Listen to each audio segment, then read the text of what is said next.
Hi, I'm Rebecca Doss, Digital Strategy Intern at Ascend, a digital marketing agency that works with community colleges and workforce development programs. And I'm Lauren Burton, the Director of Digital Strategy for Ascend. And today I'm going to interview Lauren about the Facebook data fiasco and what role it plays in your school's digital marketing campaign. So, what do they mean when they say data? Basically, data is the information you reveal about yourself while you're online, and specifically for this, while you're on Facebook.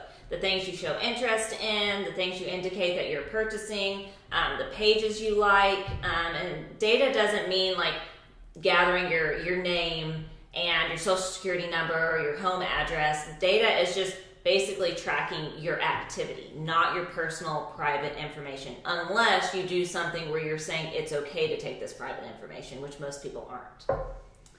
Is Facebook the only platform that tracks your data? No, your data is tracked everywhere you go online, whether it's going to Google and searching for something, whether it's going to a website, Facebook, Instagram, Snapchat, Twitter. They all are capturing your data unless you're going out of your way to adjust settings on your browser and adjust settings on all of those different platforms to say, I don't want you tracking anything about me. They're tracking it. So how is it collected? So basically, whenever you create an account on Facebook or Twitter, or whenever you're going to a website, you're giving them consent. When you set up your first Facebook page or whatever, you're giving them consent that it's okay for them to track your activity and view what you're interested in and view what pages you're liking and view where you're going on the internet and what websites you're visiting and the things you're buying. So is using someone's data for a school's marketing purpose really all that bad? Not if you, as the advertiser or the school, are doing it responsibly. And by this, I mean basically taking that data that you're capturing and using it to target your advertising to specific audience groups that will find your ads more relevant and engaging. So, for example, if your school has a nursing program like most schools do, and you look back at all of your past students and you realize that females age 18 to 29 are the ones that make up the majority of your nursing program student base, and you're considering starting a digital marketing campaign promoting your nursing program, you want to take that information that you've gathered from your past students and find data sources online. So for example, we'll just use Facebook since this is where this is all coming from. You'll set up your ad in there and you'll choose that you want to target your ads to females age 18 to 29. And then you can either take it a step further and use another data source on top of that targets females 18 to 29 who also have expressed an interest in getting a medical education. And you show your ads to those people.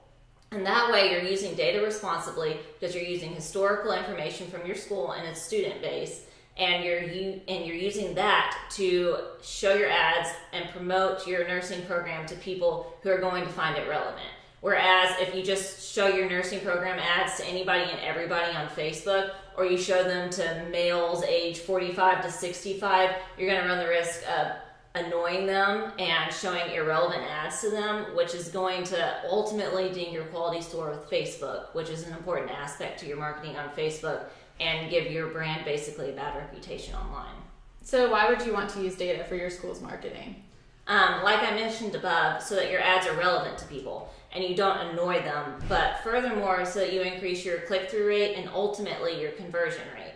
So if you're showing your ads to a relevant group of people who find your ads relevant to them because you're utilizing responsible data targeting, then you're much more likely to be showing your ads to a highly interested group of people who are much more likely to click your ads, who are much more likely to then fill out a lead form or call you.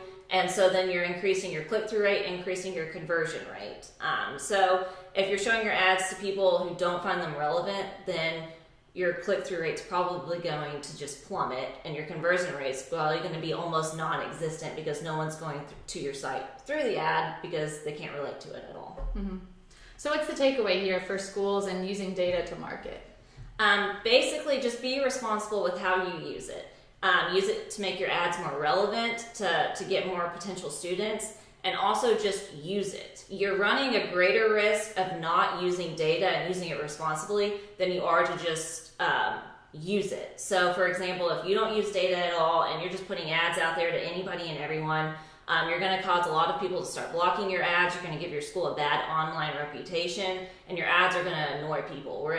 Whereas if you're actually using data and you're using it responsibly, you're going to minimize that risk of people blocking your ads and getting annoyed by them and you giving yourself a bad reputation online.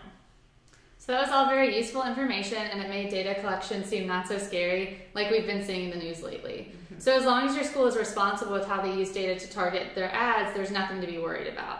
And if you have any questions we didn't touch on today, please feel free to comment below. We'll see you next time.